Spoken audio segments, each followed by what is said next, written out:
नमस्कार, छत्तीसगढ़ एक्सप्रेस में आप सभी का बहुत स्वागत है। मैं हूं आपके साथ प्रियंका। बुलेटिन की शुरुआत बड़ी खबर के साथ, जो कि रायपुर से है। पीएम नरेंद्र मोदी का कांकेर दौरा आज रहने वाला है। दोपहर 2 बजे रायपुर एयरपोर्ट पहुंचेंगे पीएम मोदी। हेलीकॉप्टर से कांकेर पहुंचेंगे मोदी और दोपहर 3 बजे जनसभा को संबोधित करेंगे। तो घोषणा पत्र जारी कर सकते हैं प्रधानमंत्री नरेंद्र मोदी। 4 नवंबर को फिर छत्तीसगढ़ दौरे पर रहेंगे प्रधानमंत्री नरेंद्र मोदी। दुर्ग में आम सभा को संबोधित करेंगे।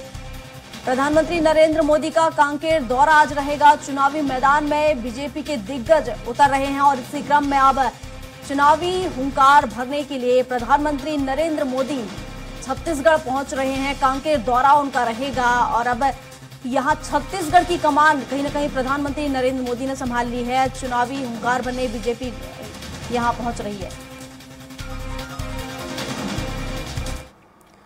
और इस पर विस्तार से जानकारी के साथ हेमंत शर्मा हमारे सहयोगी हमारे साथ लाइव जुड़ चुके हैं रायपुर से। तो हेमंत का रुख कर लेते हैं। हेमंत, प्रधानमंत्री नरेंद्र मोदी छत्तीसगढ़ पहुंच रहे हैं, कांकेर उनका दौरा रहेगा। उनके आगमन को लेकर किस तरह की तैयारियां और यहां पर चुनावी सभा को संबोधित करेंगे, क्या कुछ अपडेट?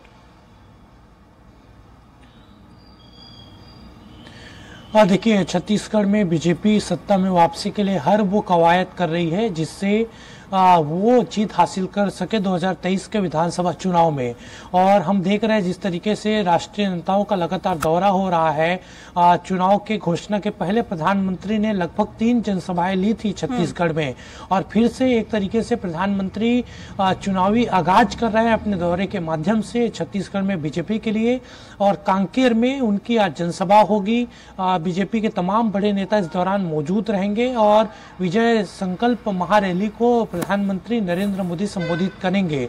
संभावना जताई जा रही है प्रियंका, क्योंकि 7 नवंबर को पहले फेज की वोटिंग होनी है और जिस जगह पर जनसभा होनी है प्रधानमंत्री नरेंद्र मोदी की आज, वो पहले चरण में वहां पर वोटिंग होनी है। इसलिए घोषणा पत्र को लेकर ये संभावना जताई जा रही है कि आज मंच के माध्यम से ही प्रधानमंत्री नरेंद्र मोदी घोषणा पत्र के कुछ जो बिंदु हैं वो जनता के सामने रख सकते हैं। पूरी संभावना इसकी है।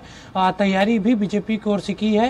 प्रधानमंत्री नरेंद्र मोदी जब दुर्ग माफ करिएगा कांकेर पहुंचेंगे तो कांकेर में पहले वो रोड शो के माध्यम से मंच तक पहुंचेंगे। मंच में पहुंचने के बाद वो आम सभा को संबोधित करेंगे। आम सभा को संबोधित करते समय निश्चित तौर पर प्रदेश सरकार पर वो निशाना साधते आएंगे। पिछली भी जो उनकी जनसभाएं हुई हैं उसमें भी हमने देखा कि किस तरीके से प्रदेश सरकार को भ्रष्टाचार के मामले में उन्होंने घेरा था। तो बैक टू बैक जो सभाएं हैं वो प्रधानमंत्री की होगी। आज के बाद 4 तारीख को दुर्ग के दौरे पर आएंगे, फिर 7 तारीख को एक दौरा उनका बन रहा है, फिर 14 तारीख को रायपुर में भी रोड शो वो करने वाले हैं।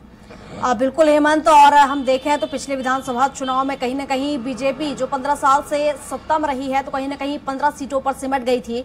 और अगर हम कांकेर के समीकरण की बात करें तो किस तरह का समीकरण, कितना महत्वपूर्ण हो जाता है यहाँ का दौरा? देखिए, न सिर्फ कांकेर की सीट बल्कि उस पूरे संभाग को कहीं न कहीं प्रधानमंत्री नरेंद्र मोदी माहौल बनाने की कोशिश करेंगे।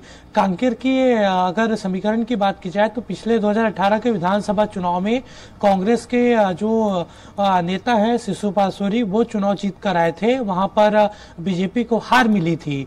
लेकिन इस बार समीकरण अलग है, टक्कर वहां पर है। कांकेर में प्रत्याशी जरूर कांग्रेस ने बदला है लेकिन अभी भी वहां पर कांटे की लड़ाई दिख रही है। मैंने पहले ही कहा कि कांकेर प्रधानमंत्री आ रहे हैं लेकिन उस आसपास की सीट कोंडागांव, केसकाल, जगदलपुर, इन सीटों को भी प्रभावित करने की कोशिश प्रधानमंत्री नरेंद्र मोदी के द्वारा की जाएगी। बिल्कुल हेमंत, इस दौरान बड़ी घोषणाएं भी वो कर सकते हैं। फिलहाल आप बने रहिए, एक और खबर पर आपसे अपडेट लेती हूँ।